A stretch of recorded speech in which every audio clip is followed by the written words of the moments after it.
ತುಂಬ ಜನ ದೇವರಲ್ಲಿ ತುಂಬ ಮುಖ್ಯವಾಗಿ ಕೇಳ್ಕೊಳ್ಳುವಂಥದ್ದು ಅಂದ್ರೆ ತಮ್ಮ ದಾಂಪತ್ಯ ಆಗಲಿ, ಸಂಸಾರಿಕ ಜೀವನ ಆಗಲಿ,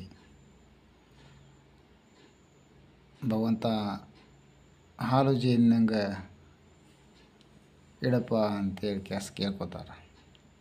ಅಂದ್ರೇನು, ಹಾಲು ಜೇನನ್ನು ಭಗವಂತನಂತಲೇ ಇವರು ಅಪೇಕ್ಷೆ ಮಾಡ್ತಾರೆ.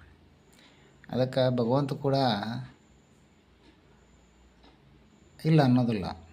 ನಾವು ಹೇಳ್ತಾನೆ, ನೀನು ಕೇಳ್ದೆ ನಿನಗೆ ಸಾಕಷ್ಟು ನಾನು ಕೊಟ್ಟಿದ್ದೀನಿ, ಇವತ್ತು ಕೇಳ್ತಾ ಇದ್ದಿ, ಅದನ್ನು ಕೂಡ ಕೊಡ್ತೇನೆ, ಇಲ್ಲ ಅಂತ ಹೇಳೋದಿಲ್ಲ.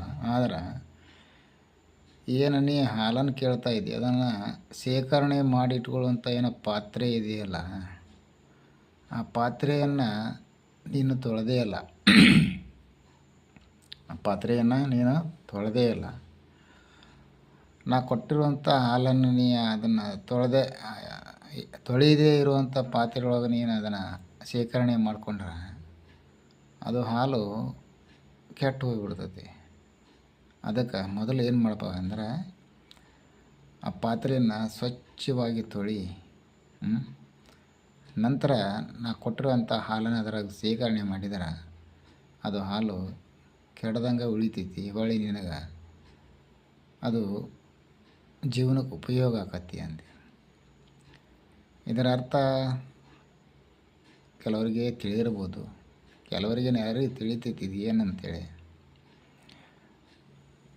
ನಾವು ಭಗವಂತನಂತಲೇ ಕೇಳೋದಕ್ಕಂತ ಹೋಗಿರ್ತೀವಿ. ಯಾಕಂದರೆ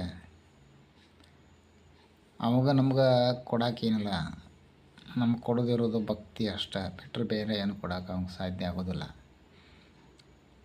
ಆದರೆ ಅವ್ನು ಕೊಡ್ತಕ್ಕಂಥದ್ದನ್ನು ನಾವು ತೆಗೆದುಕೊಳ್ಳೋಷ್ಟು ಯೋಗ್ಯತೆ ಐತಿ ಇಲ್ಲೋ ಅನ್ನುವಂಥದ್ದನ್ನು ನಾವು ಕೂಡ ಸ್ವಲ್ಪ ಯೋಚನೆ ಮಾಡಬೇಕಾಗತ್ತೆ. ಈ ಹಾಲು ಶೇಖರಣೆ ಮಾಡ್ಕೊಳ್ಳೋಂಥ ಪಾತ್ರೆ ಅಂತಂದ್ರೆ ಅದು ನಮ್ಮ ಮನಸ್ಸು. ಅದನ್ನು ನೀನು ಸ್ವಚ್ಛ ಮಾಡ್ಕೊಂಬಾರಪ್ಪ. ಆವಾಗ